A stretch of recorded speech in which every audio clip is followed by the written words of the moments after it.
Assalamualaikum warahmatullahi wabarakatuh. Saya untuk episode baru-baru ini saya disuruh sama bagian koreografer ya untuk selalu guyon, selalu memberikan jok-jok yang kira-kira agar pemirsa tidak ngantuk ya, agar pemirsa ini tidak ngantuk karena kadang-kadang mendengarkan ceramah saya atau mendengarkan ulasan saya itu ngantuk ya, enggak tahu saya. Nah, makanya saya disuruh untuk memberikan jok-jok atau memberikan masukan-masukan yang lucu. Enggak apa-apa. Jadi gini dulu, saya itu paling seneng ya ngurusi masalah waris dulu, paling seneng saya itu, terutama waris. Kalau saya spesialis, terus terang aja, saya spesialis di waris pengadilan agama dulu, terutama di Pengadilan Agama Surabaya. Saya di situ, jadi saya senang sekali membahas masalah waris. Makanya walaupun kalau dikatakan nggak sempurna, mungkin dikatakan saya kurang, saya harus belajar terus, karena namanya ilmu itu nggak ada habisnya dulu. Ada habisnya dan selalu bertambah. Tapi enggak apa-apa dulur, kalau seandainya dulur berada di lingkungan Surabaya dan sekitarnya, dulur bisa langsung datang ke kantor saya, depan persis di kantor saya itu di Jalan Ketintang Madya 2 nomor 42 itu. Di situ saya ada di situ. Silakan dulur, kalau ada kekurangan atau apa ya, permasalahan atau mungkin ada hambatan-hambatan mengenai kekurangan syarat yang sudah saya sampaikan episode sebelumnya, karena syaratnya untuk mengajukan waris itu gampang-gampang susah. Jadi intinya dulu kalau mengajukan permohonan waris, intinya karena apa? Terus terang aja, waris ini mesti digunakan, dipakai oleh hampir semuanya. Orang mau beli suatu lahan, objek, rumah dan lain sebagainya, tetek bengek, baik itu berupa SHM, SHGB, atau tanah petok, atau tanah girik, tanah apa saja, biasanya mesti kalau orangnya sudah meninggal atau ngurusi pertanahan atau ngurusi udah dibeli tapi dulunya ternyata tidak ditingkatkan, tidak dibalik namakan, segera dibalik namakan atas nama pembeli, terus akhirnya apa? Akhirnya si penjualnya meninggal, bos menyangkut masalah waris, mesti akhirnya ujung-ujungnya ke saya.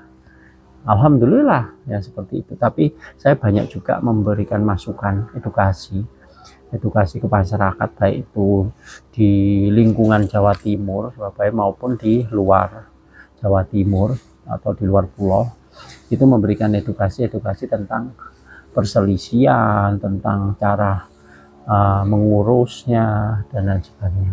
Tapi kebanyakan sekarang ini untuk membuat surat waris itu kebanyakan mesti di pengadilan. Nah, terutama kalau di pengadilan negeri itu nggak bisa dulu. Non muslim itu biasanya larinya ke notaris. Kalau untuk golongan Tionghoa, WNI keturunan itu biasanya lewat notaris dan balai harta peninggalan. Tapi kalau dulu itu melalui jalur penetapan lewat pengadilan negeri non muslim. Tapi kalau sekarang kayaknya yang non muslim ini harus dilakukan suatu gugatan. Jadi bukan penetapan tapi gugatan. Kalau gugatan nanti hasilnya putusan, tapi sebetulnya hampir sama nanti hasilnya, hampir sama juga, sama saja isinya. Jadi isi daripada putusan itu sendiri juga biasanya ya menetapkan dari ahli waris ini adalah ini, seperti itu. Sama dengan di pengadilan agama. Nah, kemarin sempat saya bahas syarat-syaratnya yang cukup ribet ya, cukup banyak. Memang hakim memutus suatu perkara itu memang harus jeli, cermat, dan tidak gegabah, dan diputus dengan seadil-adilnya itu memang. Karena apa? Bahkan ya di bawah sumpah Al-Quran, saksi-saksi itu yang dihadirkan karena tujuannya adalah mencari ridho Allah yang pertama, mencari keadilan, prinsip keadilan. Walaupun mutu daripada pengadilan sendiri kebanyakan yang saya lihat itu adalah pengadilan harus sederhana, cepat, biaya ringan, seperti itu. Tapi apalagi sekarang ada e-court, sistem elektronik court peradilan, itu biasanya digunakan oleh perusahaan-perusahaan atau oleh legal atau oleh pengacara-pengacara, lawyer-lawyer, biasanya gitu. Memang lebih cepat, lebih sederhana, lebih murah. Tapi kalau orang tidak terbiasa menggunakan e-court, itu kayaknya ya susah juga. Lebih baik manual. Itu arah rencana Mahkamah Agung ke depan seperti itu, karena ada peraturan yang baru dari Mahkamah Agung. Terus kembali lagi kepada waris tadi dulu, pembahasan waris dulu. Terus apa yang harus kita bahas waris sekarang? Betulnya ya banyak orang yang nggak paham tentang waris. Kadang-kadang waris itu memang kalau katakanlah ada yang murtad, ada yang pindah agama, atau mungkin ahli warisnya ada yang non muslim ya. Jadi suami istri ini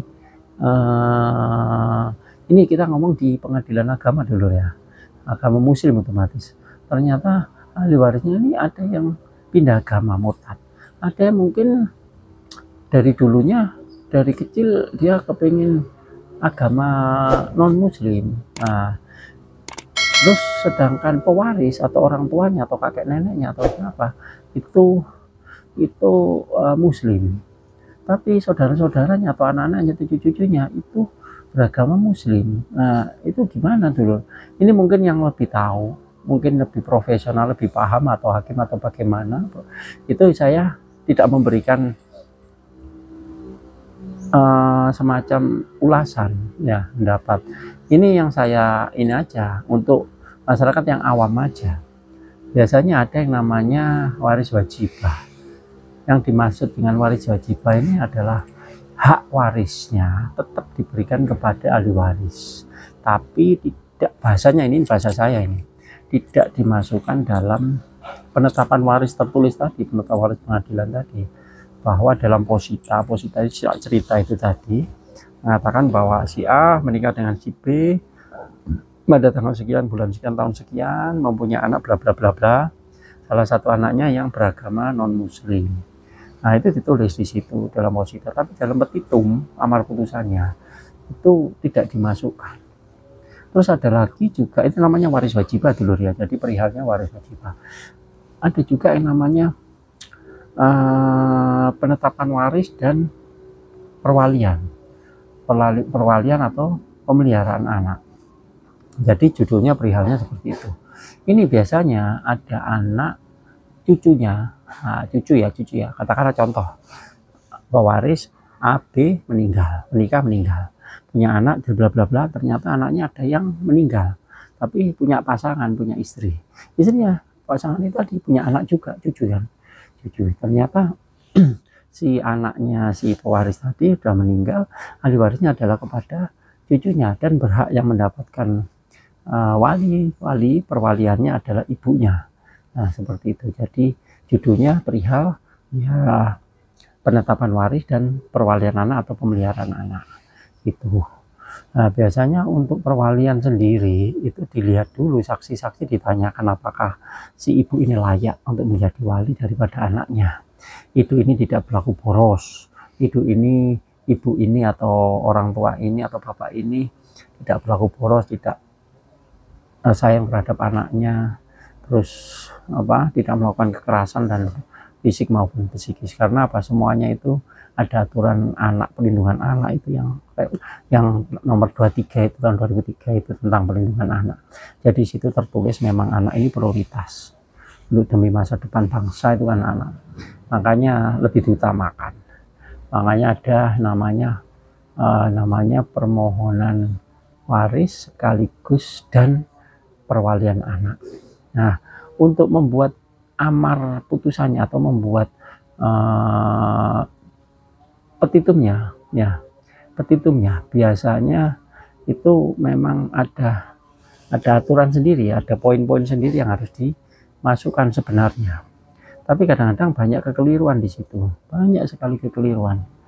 Saya pun pernah ajukan gitu, tapi ternyata cara penyusunannya ada sedikit aja kekeliruan, akhirnya mau nggak mau ya alhamdulillah kebetulan hakim di tempat saya juga baik-baik semua, akhirnya diberikan semacam edukasi, direnvoy lah bahasanya atau revisi lah. Seperti itu. Tapi ada juga yang tegas, nggak mau untuk segera dicabut atau ditolak di NU. Tapi yang banyak biasanya kalau sifatnya permohonan biasanya enggak sampai ditolak, suruh nyabut itu. Tapi kalau sifatnya gugatan biasanya ditolak atau NU gugatan tidak dapat diterima. Seperti itu intinya.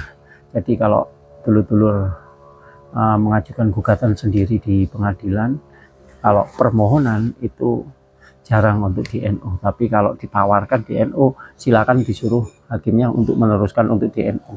Tapi biasanya suruh nyabut. Tapi kalau gugatan tanpa ada pertimbangan dari pihak prinsipal atau pihak yang mencari keadilan, ya itu biasanya sifatnya itu tadi di NU kalau gugatan. Penggugat atau penggugat biasanya disuruh NU atau tanpa persetujuan atau di NU. Jadi saya kira seperti itu.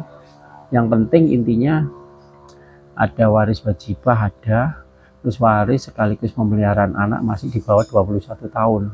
Jadi belum saya sebutkan, yang dikatakan anak ini sekarang rata. Kalau dulu ada yang 19 yang perempuan, terus yang laki 21, tapi kalau sekarang sama, kayaknya sepertinya 21 semua. Yang dikatakan dewasa itu 21, bukan sudah mempunyai KTP, bukan, tapi yang sudah menurut hukum perdata loh ya, ini 21 tahun ke atas atau 21. Tapi kalau hukum pidana beda lagi, dikatakan pidana itu kalau anak sudah mempunyai KTP 17 tahun itu dianggap dewasa. Jadi kalau dalam pidana melakukan tindak kejahatan itu biasanya sudah dapat dikategorikan sebagai orang dewasa.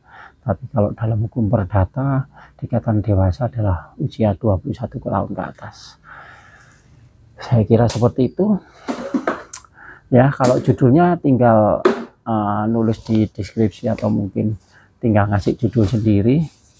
Yang penting saya sudah memberikan edukasi di channel YouTube saya, semoga bermanfaat, semoga membawa wawasan pengetahuan bagi kita semua. Silakan tetap like, comment, share, dan subscribe. Salam pojok uku.